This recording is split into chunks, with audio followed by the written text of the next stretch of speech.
woman. I'm also just a woman, and you're perfectly fine to just call me a woman. I get so many comments from my followers and from a lot of people that just refer to me as a trans woman, whether they're like on other people's TikToks and they mention me in the comments, or they're just copying my comments and they refer to me as a trans woman. I get that. I'm a woman before I'm a trans woman. That ain't no woman. I know other creators have talked about this recently, but it really does feel like I'm treated as a man who turned into a woman before I'm treated as a woman. My mutual Violet Stanza talked about this recently, and I feel very similarly. As trans women, I think it's beautiful that we have this solidarity within our community of other trans women, but I think we ought to remember that we are also women, and we should be allowed to be in the same discourse and discussion as every other woman on the planet. I am a woman. I've fought so hard to be recognized as one, and I want to be a woman, and I love being a trans woman, but that's just the instrument through which I experience womanhood. The womanhood is what's important to me. What the hell did you just say? I am a woman. Wrong, wrong, wrong, wrong. Wrong, wrong, wrong, wrong. You're wrong. Now, we all know that words matter, language matters, right? And anyone that's been paying attention knows that it was just a matter of time before they dropped the word trans and just started calling themselves women or just women.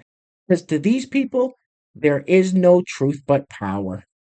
Anyway, welcome back. Thank you guys so much for joining me. So I have a fairly quick and very crazy weekend Clown World update for you guys today. And as usual, we have, well, very little time to waste. So let's get into it. Now, if you place your attention on the screen for a moment.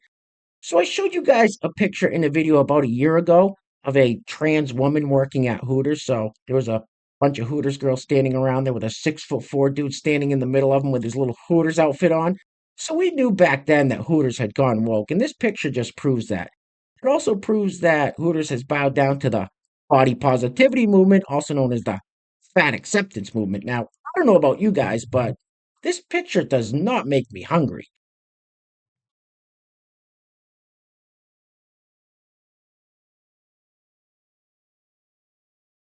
You're all a bunch of fat f***ing pigs. All right, let's keep it moving with this Joe Biden voter who is asked if she knows what Trump has been convicted of. And her response proves that these people are severely, severely misinformed. Roll it. We need to get Trump behind out the White House. He's not welcome here.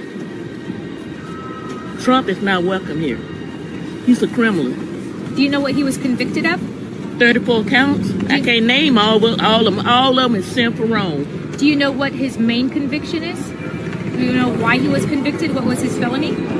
It's because he conned his way into the White House in 2016 for some money. You are 100% wrong. Actually, he was convicted for a bookkeeping error. And more than that, too. It's more than that, 34 counts against him. But I'm going to say this one more time. I went to see him in 2016 when he came to Racine, Wisconsin. And I just went to see history be made. MSNBC News, they interviewed me. First thing they asked me, am I a Trump supporter? I said, no. Oh, shut up, silly woman. All right, next up we have this virtue signaling young fellow who seems to be on some kind of Juneteenth apology tour, and he asked the question, where would this country be without black people? Well, the crime rate would certainly be a lot lower. Roll it. A lot of people talk about how black people have an outsized impact on culture. I would argue that they are American culture, right? Every good part of American culture comes originally from black people. Our economic foundation, if you read The Half Has Never Been Told by Edward Baptiste, it talks about how in the 1800s and the 1900s, we really benefited from heavily subsidized, essentially free labor. right? Slavery's impact cannot be understated in our ability to grow this nation at such a rapid rate. We owe them everything, right? And from slavery, from that comes all of the modern music we love, right? The blues, jazz, all born out of a time when black people had no hope for the future, right? So they would sing, and all of that became the music that is loved internationally. If you go anywhere in the world, the American music that people are listening to all comes from black people, right?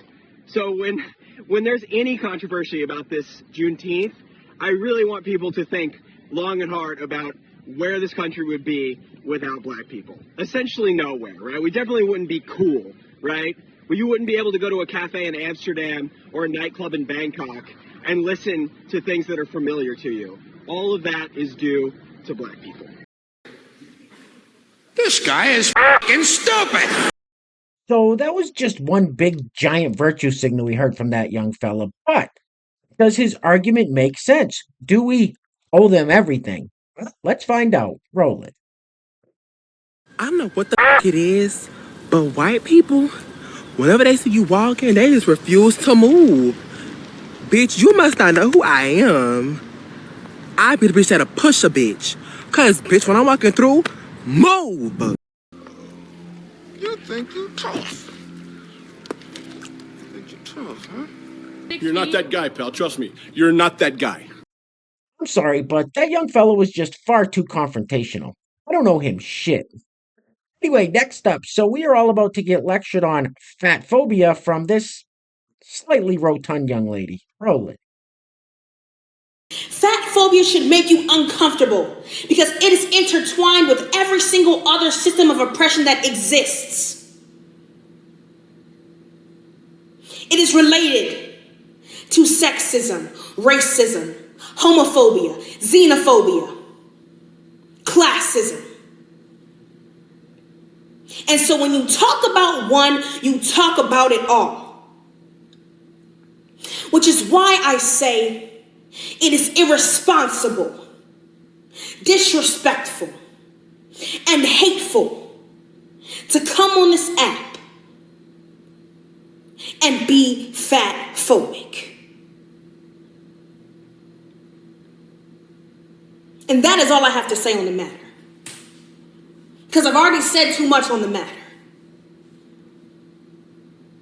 And people are not uncomfortable enough for me.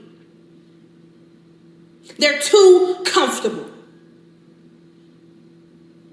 And I know it talked about ushering people to their seats, sitting people down, but I need you all to get up out of your seats and stop being so complicit and complacent when it comes to fat phobia. Stand up and show up. Learn something.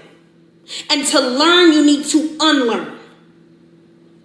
And it shouldn't be on us to teach you.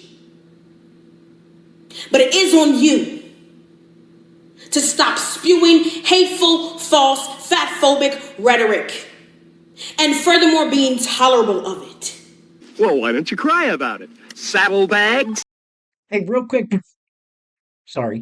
before we go any further, I want to give a huge shout out to the sponsor of today's video. And while I'm doing that, I'm going to let this loop on the screen. I'm not even quite for sure exactly what we're looking at here.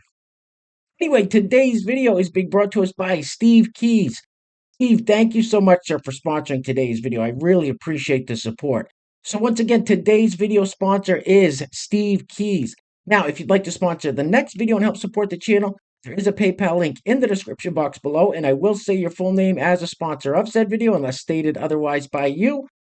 All right, can we get this Feifel Moskowitz looking thing off the screen, please? Ugh.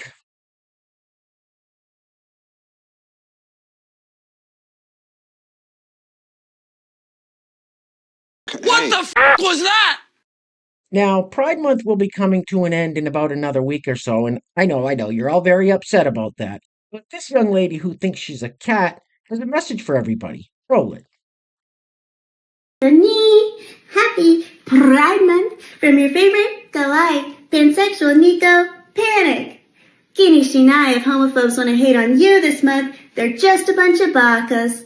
Ganbate and love and life and kyotskete. What the does that even mean? All right, next up we have this fella, James, who is good friends with Dylan and uses she, her pronouns. And he's riding in the car with this young lady friend of his who uses he, him pronouns. And they say that intentional weight loss is not part of the body positivity movement, also known as the fat acceptance movement. Roll it. It's getting canceled today because they said some controversial stuff. I'll tell you what it was. What was it? I said that intentional weight loss is not a body positive act. And he's right. It's not a body positive act. Body positivity got really white and thin washed, and that's a conversation for another day, but just here to tell you the pursuit of intentional weight loss is not aligned with fat liberation, which is the radical version of body positivity you're all looking for. Thoughts? So true. Or, here's another idea that's going to be very controversial. You could shut the up. So we've been seeing a lot of body modifications or body mods, as the cool kids say, as far as tattoos and piercings and such here on the channel lately. And I came across this picture and just had to share it with you guys. I think this is probably the worst one we've seen yet. This young lady looks like she let a bunch of preschoolers scribble on her face with a tattoo gun.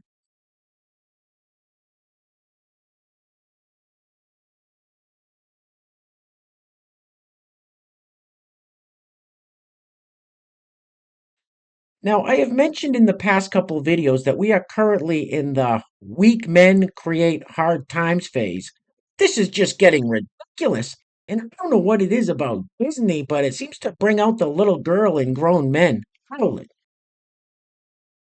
Okay guys, we're on our way to the second night of Pride Night, and I had to show y'all this custom dress I had made from Pops of Whimsy, who is from Texas. I actually thrifted this fabric. It is vintage Muppets sheets that were perfect, and she turned it into a dress for me, and it's so cute. I just put this little petticoat on there, and then I have, of course, my blinged out mariachi ears that my brother makes, the Lemon by Anthony, and then I have my Kermit Muppets Loungefly with the rainbow on top.